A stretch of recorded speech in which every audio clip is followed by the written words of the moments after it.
honesty and consistency. Scott Buscetta once said, but let's get into it on the Jericho Station. Welcome to the revolution.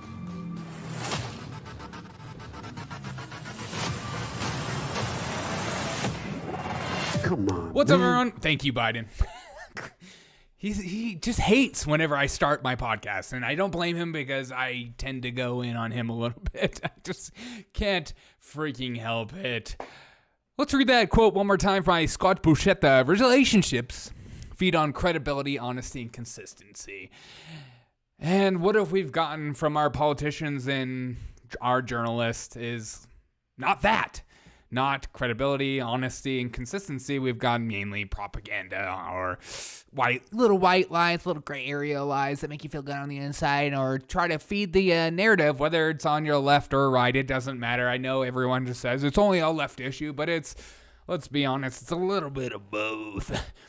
As we try to piece together what's going on in the world right now, as Biden announces sanctions on Nord Stream 2 owner, reversing the 2021 decisions. The sanctions follow Germany's announcement that they are taking steps to put the pipeline on hold. And who does that hurt the most? Does it hurt the Russians the most? Nope.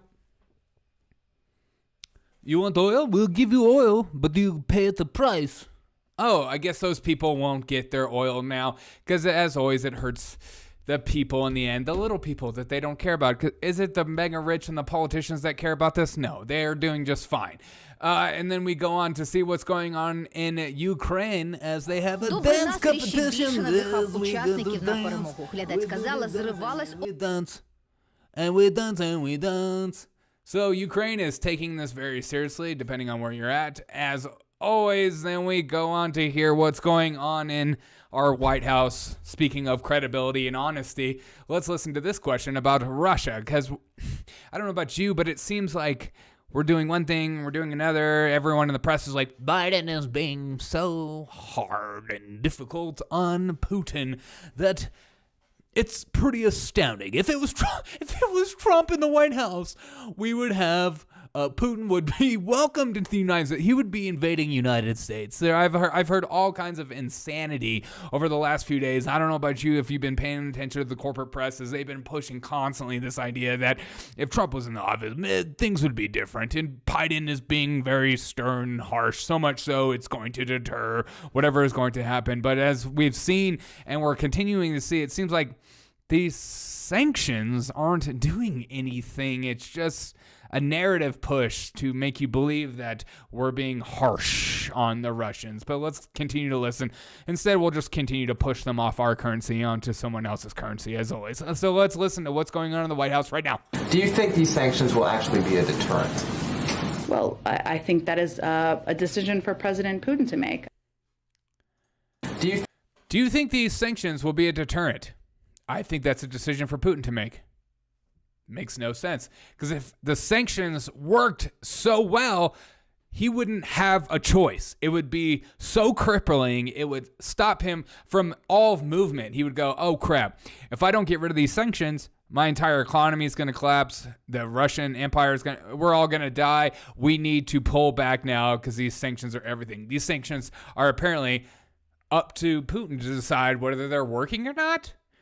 Okay, let's continue to go as we hear another question from a reporter today, but it's important to hear this in its full context, as I always say. The poll found that only 26% of Americans want the U.S. to play a major role in this crisis. Given that this could increase costs on Americans, gas prices, other economic ripples, has the White House done it? Which it most certainly will. Which is, be 100% honest, let's be 100% real. Oh my. That this is going to do more than just hurt them. It's going to hurt us in the end. Enough to prepare Americans for what the U.S. role could be and what impact it could be on their lives.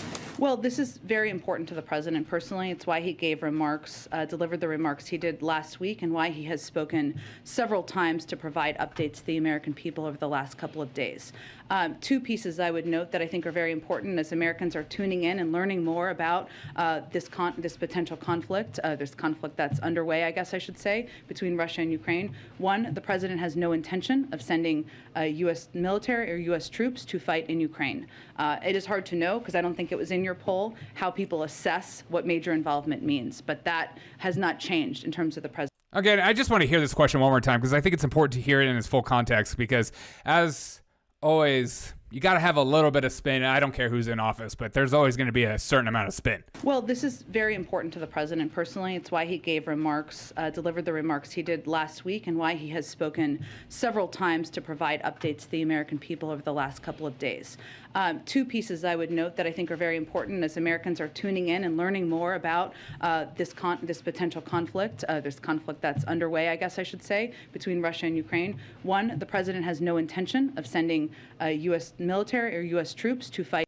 Okay, so if he has no intention of sending any U.S. military or U.S. troops, what are we doing? Seriously. We're just making a moral stance, half moral stance. He feels like he needs to do it. We're just going to push these sanctions when, in fact, it's just going to hurt people like me and you in the end. Is that what's going on? Let's continue to listen. In Ukraine. It is hard to know, because I don't think it was in your poll, how people assess what major involvement means, but that has not changed in terms of the president's. Yeah, it's not that you don't understand what major involvement you just don't get it. Your brain is so small. You need help from the White House. You need help from reporters and more information because you're too stupid to figure out what major involvement is. You don't know. You don't know how to read. Involvement means, but that has not changed in terms of the president's view and his approach. Second is he is going to do everything he can to reduce the impact on energy costs for the American people. That's right. He's doing everything he can, except for maybe drilling in America and renewing some leases and stuff, like maybe opening up a pipeline in America. But he's doing everything he can to help you, the American people. He's doing everything. And if you believe that, you're literally part of a propaganda wheel. Like, I just don't. How do you just listen to this? He's doing everything he can. No, he's not. As always, with a lot of these policies, is that it's not that we want to be. It's not that we care about green energy and the green future. We want someone else to do the dirty work for us. We'll stop our drilling, but then we'll have these other countries that probably have way less regulations than us to drill for us. And we beg them, keep drilling more, keep building more, because we need you to do the dirty work. We don't want to actually do anything. It's just so silly for you to think that way. And that means engaging closely with partners around the world. It means considering a range of options that are all on the table to reduce the impact on the oil markets. And that is what would. That's right. It's everyone else. We need to get everyone else together. We can't just do anything ourselves. There's nothing we can do in America. There's no resources in America for us to drill. We have to rely on other people. And if the prices go up and your price bump, it's Ukraine and Russia's fault. As CBS put out a tweet and put out a story about how, the effects of inflation has nothing to do with Biden. It has everything to do with this war. And if you think otherwise, you're just insane. Impact energy costs. But the last thing I would say is that the president and the White House, we make national security decisions based on what's best for our country's national security, not on the latest polling. And if you step back, what hopefully the American people will see and have seen is that while Russia has sought to divide our allies and the American people, the president has sought to revitalize our partnerships and alliances and unite our country. He's standing up for our national security interests and bedrock democratic. Yeah, it's these Russian secret spies that are taking over our country, like Tucker Carlson. How dare he speak anything but negative against the Russians? Values against the aggression of a dictator threatening to further invade a sovereign country. That's why he's doing what he's doing. So we're less focused on the politics of Ukraine and more focused on preventing. Preventing what? Again, somebody said, are the sanctions working? And she said and responded, it's up to Putin if the sanctions work, which makes totally no sense whatsoever. And then Nancy Pelosi came out and said this today. It is, it's stunning to see in this day and age a tyrant roll into a country. This is the same tyrant who attacked our democracy in 2016. This is the same tyrant who is opposed to democracy and wants to minimize, trivialize it, to downgrade. That's right. Trump didn't win in 2000. It's Russian. It's another Russian disinformation, Russian collusion, whatever you want to use at the end of the day. And again, I go down to the quote of the day. Relationships feed on credibility, honesty, and consistency. And I think the only thing that's positive that's coming out of this whole Russian-Ukraine thing is that the American people are starting to wake up and realize that maybe, just maybe, politicians and the corporate media are more worried about a narrative than they are about credibility, honesty, and consistency. And so maybe you're like me and you're listening to these politicians talk about how we have to focus all our efforts on the Ukraine border or else. And then you're wondering, why? Why do I need to care so much about Ukraine when it seems like our border is completely wide open? And the corporate media doesn't care about that story. They don't want to investigate in that story because it's not part of the agenda. But again, we were watching them live talk about how we absolutely need to defend Ukraine at all costs because they're a legitimate democracy, which you should do your research on that. But I'm bored. It seems if this whole situation seems confusing, it's because this relationship between us, the media, and politicians does not, again, rely on consistency, honesty, or credibility.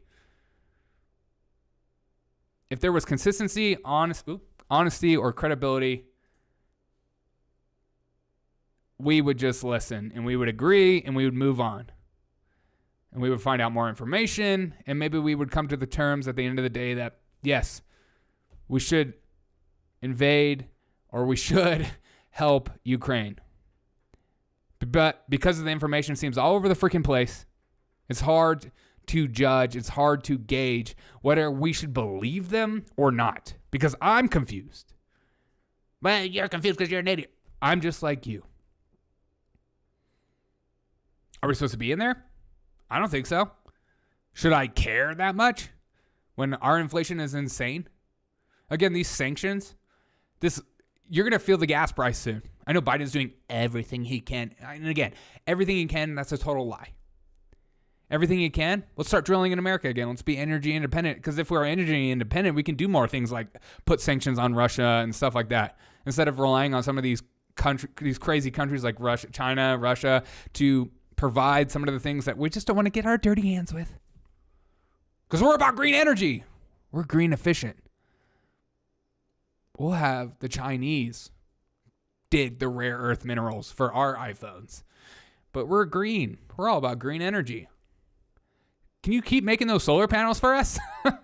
We don't want to make them here because then we'll actually see what goes into making some of these green technology.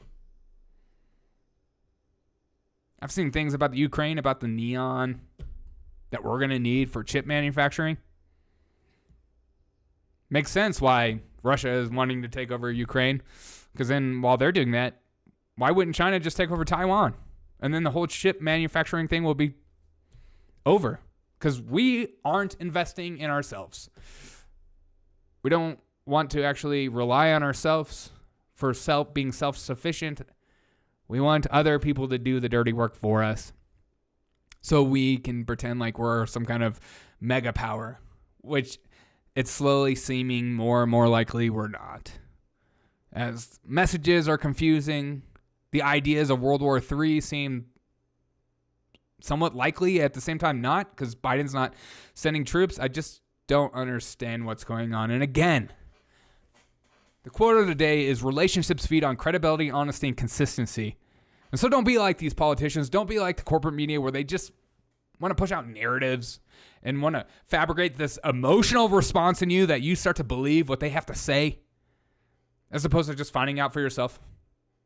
or being credible, honesty, having consistency, then we could just rely on their information. Wouldn't it be nice to look at a politician and go, I believe you, instead of, why did you say that? Because I'm curious what's really behind your eyes, behind your mind, because it seems like whatever you're saying makes no sense. Wouldn't it be nice to be able to believe a politician for once? Be able to believe the corporate press for once? I think you're silly to believe many of these politicians. I don't care what side you're on. Because it seems like whoever's, fitting their bill, they'll come out in full force and have this emotional response for whatever. But don't be like these people. Have honesty, have credibility, and be consistent in your life so that people can believe you. People can believe everything you do. When you walk by, they're just like, that Derek, that guy is consistent, honesty, and has credibility. And I believe him when he talks.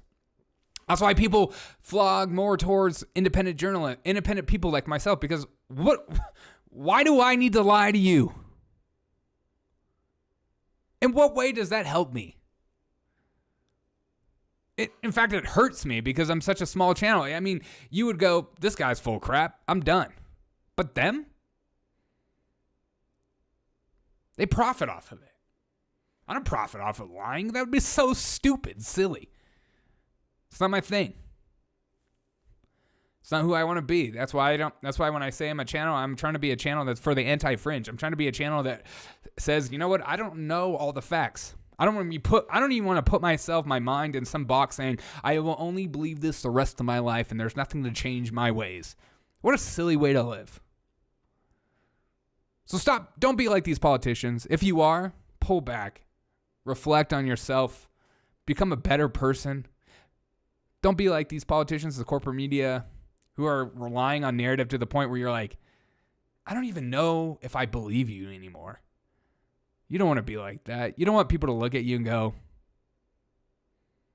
you changed your mind so much. Or you changed the way you speak so much. Or you believe in so many different things. Like, this is hard to figure out what you stand for, who you are. That's my encouragement to you guys. And I appreciate you guys for joining my stream. And I hope you have a freaking fantastic rest of your day, fantastic rest of your life, because you're an amazing human being, and don't let anybody tell you different. Have a great day. And as always, I'll catch you on the next episode of The Derek O'Shea Show.